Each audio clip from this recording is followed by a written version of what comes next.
नमस्कार दोस्तों।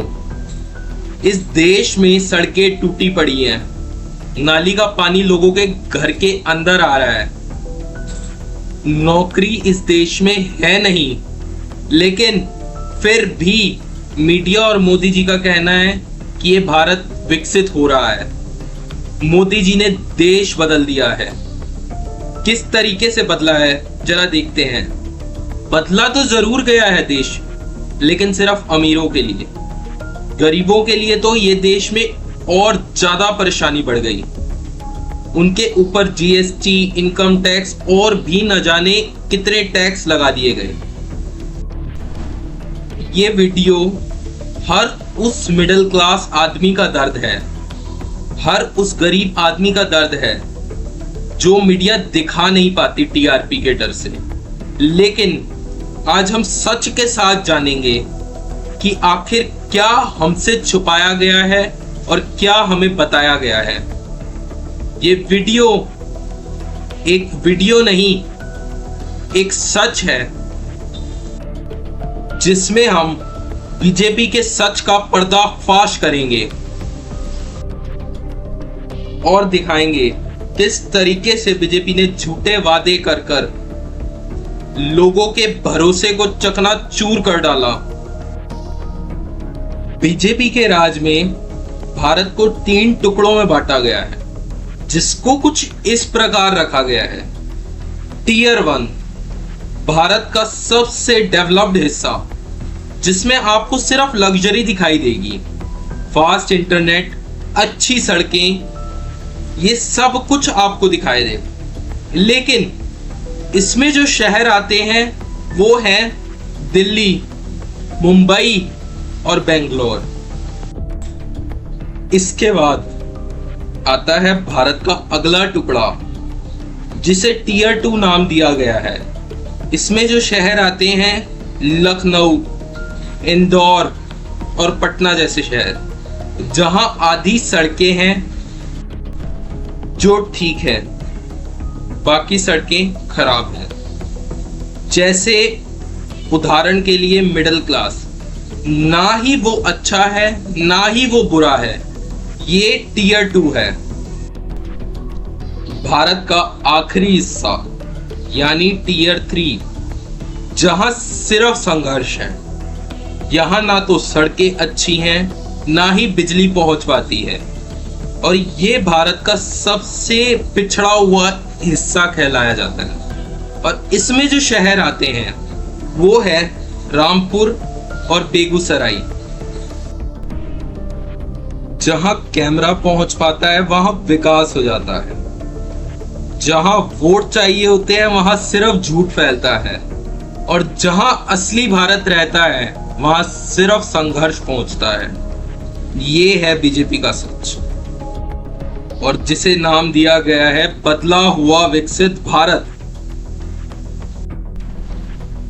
आपकी इस विकसित भारत के बारे में क्या टिप्पणी है, मुझे कमेंट सेक्शन में जरूर बताना। मैं भी जानना चाहता हूं कि आखिर हमारे विकसित भारत में क्या नया है, और क्या वो गरीबों के लिए है या फिर सिर्फ अमीरों के लिए। हर मिडिल क्लास आदमी हर महीने टैक्स भरता है, सैलरी पर इनकम टैक्स, खाने पर जीएसटी, और इतना टैक्स दे देने के बाद भी आखिर में मिलता क्या है?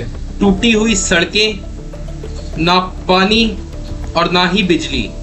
तो आखिर ये टैक्स जा कहाँ रहा है?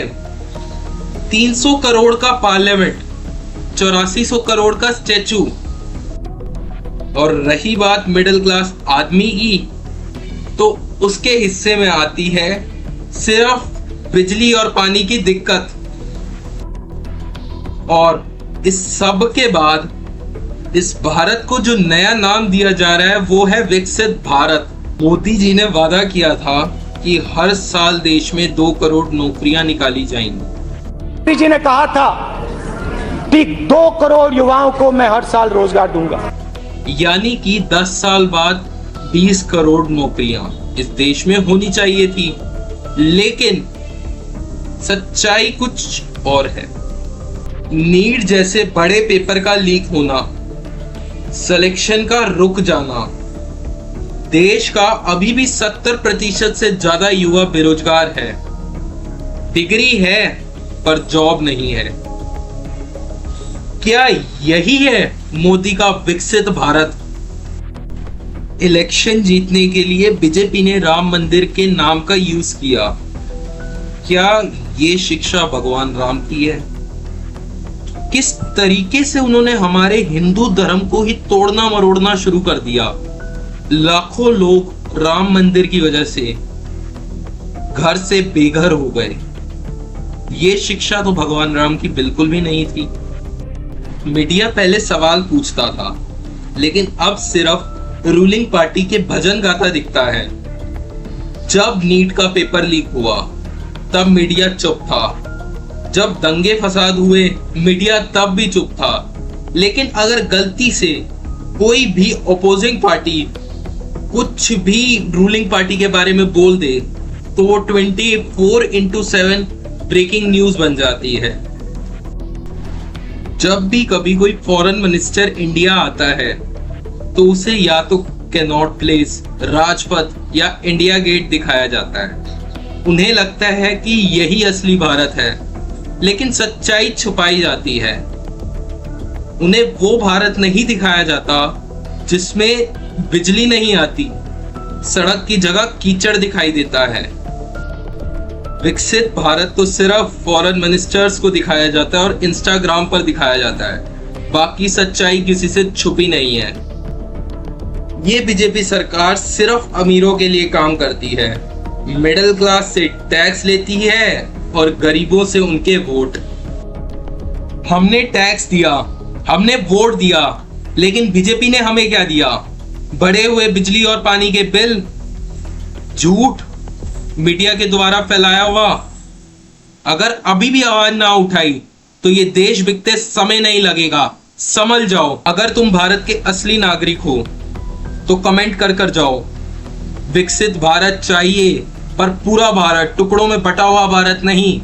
और इस सच को हर किसी के साथ शेयर करो और चुप मत रहो। अगर हम अभी चुप हो गए तो ये आवाज दबा दी जाएगी और हमेशा की तरह हम वापस गुलामी की जंजीरों में जकड़ जाएंगे। तब तक के लिए नमस्कार।